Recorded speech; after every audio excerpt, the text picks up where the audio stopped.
I've come to realize that nothing meaningful in life comes without stepping out of your comfort zone and taking risks. Nelson Mandela once said there's no true passion in playing it safe and settling for a life that's less than what you're capable of. Throughout your journey, whether it's in school, applying to college, choosing your path, I'm sure you've been told to always have a safety net. Make sure you've got something to fall back on, they say. But I never really agreed with that. Why fall back when you can fall forward? If I'm going to fall, I want to see where I'm headed, not retreat into comfort. Consistency is key without it. You'll never finish anything worthwhile. Follow what excites you. Chase what drives you. Don't be afraid to fail.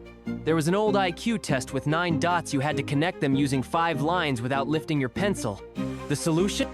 You had to go outside the box, so think beyond the boundaries. Fail big, dream big. Just remember, a dream without a goal remains only a dream. Reggie Jackson struck out 2,600 times more than anyone else in baseball history, but people remember the home runs. Thomas Edison failed 1,000 times before inventing the light bulb. Each failed attempt brought him closer to success. Take risks. You've heard that before, I know, but let me tell you why it truly matters. At some point in life, you will stumble, you'll lose, you'll fall short, you'll be embarrassed, and that's okay. That's life. Especially in my line of work acting, you fail constantly. I once auditioned for a Broadway musical. Thought it was the perfect fit. Except I couldn't sing. Didn't get the part. But I didn't stop. I didn't fall back. I moved on to the next audition. And the next. And the next. I prayed. I failed again and again. But I kept showing up.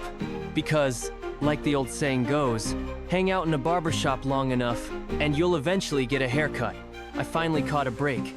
Years later, I performed in the Broadway show Fences. And guess what? It was on the same stage where I bombed that very first audition 30 years earlier.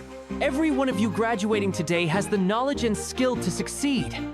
But do you have the courage to fail? Because if you're not failing, you're not even trying. To achieve something you've never had, you'll need to do something you've never done. Picture this. You're lying on your deathbed, surrounded by ghosts. These aren't just any spirits, they represent your untapped ideas, unused talents, and forgotten dreams. They look at you with frustration. We came to you because you could have brought us to life, they say. But now we have to die with you. So ask yourself, how many ghosts will be standing around your bed one day? I just returned from South Africa. It's a stunning country, but parts of it are in desperate need. And it's not just Africa, look around. The Middle East, Japan, Alabama, Tennessee, Louisiana, Philadelphia, they all need help. And we need that help from you. Yes, from you, the younger generation.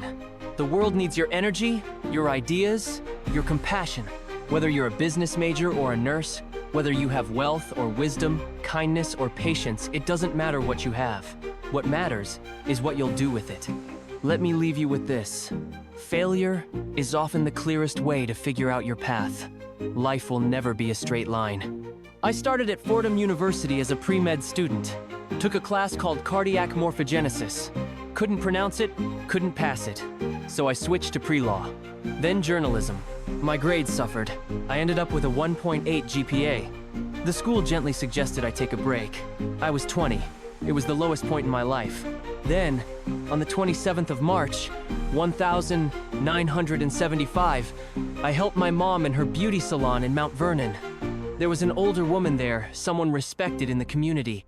I didn't know her, but I saw her staring at me in the mirror.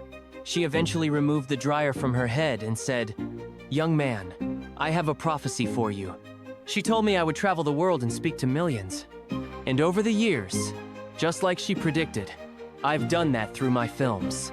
I've reached millions who didn't see me as a person, but only as a character. But I see you. I see today's youth, and I'm filled with hope. Taking risks isn't only about chasing a job, it's about understanding yourself, staying open to new ideas and people. The risks you take, the people you meet, the faith you keep, that's what shapes you. So never hold back. Never stop giving your all. And when you fall, fall forward.